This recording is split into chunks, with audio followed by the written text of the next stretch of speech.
Good evening, and welcome to my Midnight Spook Show here in the Horror Metal channel. I'm your host, Hellhound, and today we're going to be doing another tag. This one created by the Late Horror Show.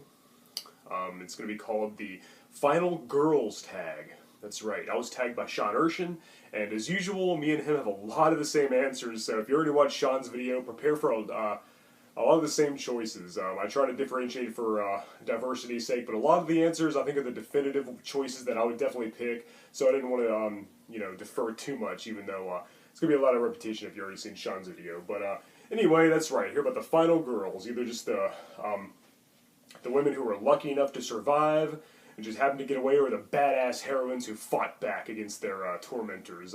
It's all here, so that's right, I'm focusing on the females, so you're not going to see Ash Williams or Tommy Jarvis or Dr. Loomis this time. Today it's all about the girls, all about the women, the final girls. So let's go and get started. Question number one. Favorite final girl? Definitely Laurie Strode from Halloween. That's right, I agree with Sean Erschen. So, now Laurie Strode is, I feel like she wasn't just, a damsel in distress. She actually fought back. She attacked Michael a few times. She with the hanger in the eye, and then she stabbed him, and then, she always fought back, especially in H2O, and she really turned things around. Then, of course, she was killed off in Resurrection. But that's all being retconned in the new movie that only follows the original, and it looks like she's got a really badass Sarah Connor-like vibe going on, which I'm really excited for. I've always liked Laurie Strode, as played by Jamie Lee Curtis, not the Scout Taylor Compton version. Let's just forget about that.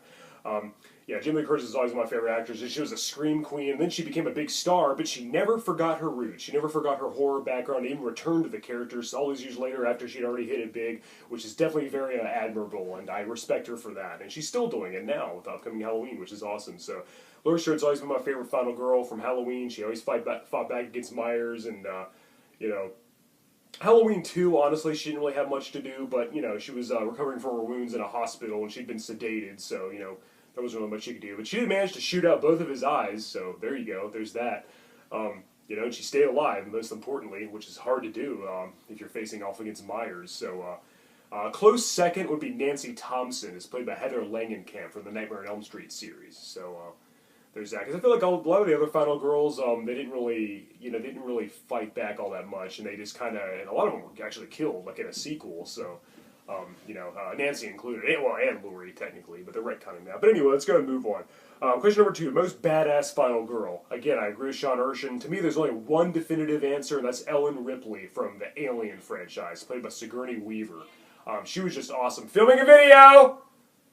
She was tough as nails. She was more macho and more badass than several of the male protagonists. She gave a lot of them a run for their money, so... definitely cool to see that. Yeah, she really fought back hardcore against those aliens. She was just tough as nails and just took crap from nobody. Especially like in Aliens, the second movie. I always loved her, and to me, that's the one definitive badass heroine from a horror franchise. So, all right, question number 3. Best final girl scene. I kind of like when Ginny, played by Amy Steele, outsmarted Jason at the end of Friday the 13th Part 2. She put his mom's sweater on, pretended to be his mom, Halo Voorhees is played by Betsy Palmer, and talked to him, said, "Mommy, please kneel down." Then she tried to trick him, So I think that was pretty cool. She didn't just keep running or try to fight back. She actually tried to manipulate him. She tried to use some psychology on him at first, and being a college student, that was her major, I believe, psychology. If I remember correctly, I think that was a pretty interesting scene. So we don't see a lot of that. I don't see final girls do a lot of things like that in movies. Question number 4, best kill from a final girl. Definitely Alice, played by Adrienne King at the end of Friday the 13th Part 1, when she beheaded Mrs. Voorhees with a machete. That's got to be it. That's the only answer as far as I'm concerned. I know a lot of these are the same as Sean Erschen, but hey, he's right. Great minds think alike. So I got to give the definitive answers, even though he already said them already. But yeah, best kill by final girl, definitely Alice, decapitating Mrs. Voorhees at the end of Friday the 13th. That was just, wow. When I first saw it even, I was like, wow, she really got the best of her. That escalated quick. All right, question number 5, best era from a final girl. That's a no-brainer. The '80s, of course. The decade for slashers. I don't even need to think about that one. Hands down, the '80s is the best era for final girls. Period. Question number 6. Best movie with a final girl? Halloween. The original 1978 Halloween, directed by John Carpenter. Absolutely. Question number 7. Who did you root for as a final girl, but they got the axe in a film? So that's basically somebody I wanted to be a final girl, but they ended up dying. There are many, many choices with that. I think about that all the time. Me and my friends are always watching movies saying, I wish she was the one to survive instead of that one. So it happens so much. I could literally make a top 20 list. But let's go and narrow it down to one. I'm going to go with Violet, played by Tiffany Helm, from Friday the 13th Part 5, the final chapter. I think she was way more interesting than Pam, who ended up being the surviving female. And I really wanted her to live. Her death scene was really awesome. I love that song, His Eyes by Pseudo Echo. I love that whole scene, the atmosphere and the build-up, the suspense, the tension. It's a very underrated movie anyway. But I always liked her character no matter what. And I always thought that it'd be cool if she would have survived. It kind of went against the norm. Pam was kind of like the goody two-shoes, did everything right, kind of boring. But Millie Kinnaman's a great actress, though. I like her a lot. I have great respect for her. So no disrespect for her performance. She was great. It's just Pam, I think, was kind of, less interesting character than Violet. So, Melanie Kinnaman, if you're watching this, I'm sorry. I didn't mean anything by it. I think you're great. It's just Violet's more, she's more my type. I love that. I love the rocker girls, the punk rock look, the goth look. So, I'm a little biased. So, but anyway, let's move on. All right, question number 8. Most tortured final girl. Oh, wow. All right, well, before I give my answer, I'm sure there are a lot of better answers.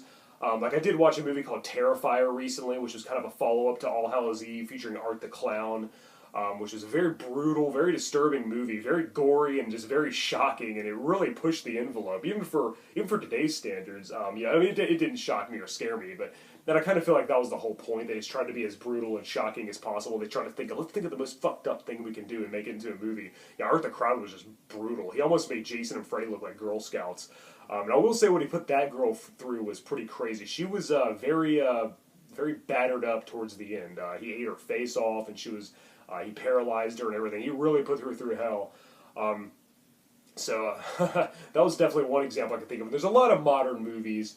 Of course, like I Spit on Your Grave, the original and the remake both. That's not really a final girl though, because she got her revenge on them.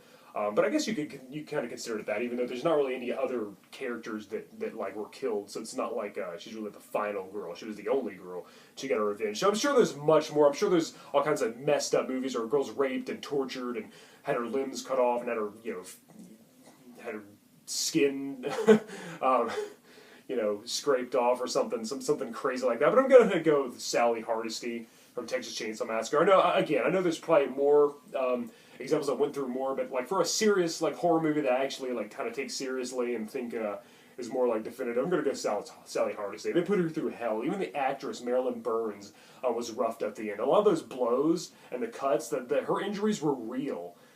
He actually beat her with a broom. Yeah, Drayton, the cook played by Jim Sido, he actually beat her with a broom. They actually cut her finger at the end. She had scrapes and bruises and cuts all over her body towards the end of it. The characters went through hell, and by the end of it, her sanity was just non-existent. She got away on the back of the pickup truck, and she was laughing, and she completely lost her mind. And then it's mentioned in one of the sequels, Part 3, I believe, that she's went catatonic and eventually died, either suicide or just died from her injuries and just from the mental toll that it all had. So I'm going to say she was the most tortured, psychologically and physically. They just put her through hell. She had to watch all her friends get eaten at a dinner table. And what they put her through is just a testament to how effective the original Texas Chainsaw Massacre really was. So I'm going to go with her as who was the most tortured. Even though I'm sure there's a lot of more recent examples, some of these more modern horror movies really pushing the envelope with the gore and the torture. But, Hostel and Saw, I'm sure there's several, female victims in that went through much worse, but I'm going to go with Sally Hardesty as my answer. But let's move on. Question number 9. Put yourself in the place of any final girl. What slasher would you like to take out? Oh, interesting question. Oh, I recommend that movie Terrifier, by the way, if you have a strong stomach, if you're not easily offended. So, but anyway, yeah, this is a good question. So if I was a final girl, what slasher would I like to take out? Well, it'd be pretty cool to say you're the one that finally defeated Jason, but I feel like no matter what you do to him, he's going to come back. Even if you behead him, even if you blow him to smithereens, even if he's dissolved in toxic waste or burned or whatever, he's going to come back. Hell, you destroy his body, he's just going to possess somebody with that little worm, demonic worm-like thing that comes out of that his heart turns into. So he's going to come back after you no matter what. Well, I'd probably do what Laurie did in H2O before it was retconned in Hellhound Resurrection. She made sure, Michael Myers was in the ambulance, and, we all knew it was going to happen. He was going to get away, and then, he was going to wake up in the ambulance and be alive again and come after her. She was like, hell no, I'm not having any of that. She got in the ambulance and took over and drove off and wrecked the car and then cut his head off with an axe. So, yeah, something like that. It'd be cool to be the one who finally killed Myers, but as I said, he's like Jason. I feel like he'll always come back. But from a beheading... I know they retconned it that it was a different person, but if you cut his head off, I really don't see how Myers can come back after that. I mean, he is human after all. Like a beheading or dismemberment or something like that. I feel like he can be killed. It would just be really, really difficult or even next to impossible. So, but yeah, it'd be cool to be the one to finally took him out like Laurie did in H2O before it was retconned. Alright, question number 10, the final question. Finally, what final girl should never have survived because you just could not stand her in the role? Oh man, there are a lot of them. Oh, there are a lot of really irritating female characters in movies that I really wanted them to die, but then they ended up being the survivor. Usually they kind of learned from their mistakes, and they became less insufferable towards the end, like after what they've been through, it made them a better person, so... there's that. I think that was kind of the point a lot of times. I just watched Happy Death Day recently, which I thought it was okay, pretty good, pretty interesting. It was like Groundhog Day, but like with a couple more horror twist.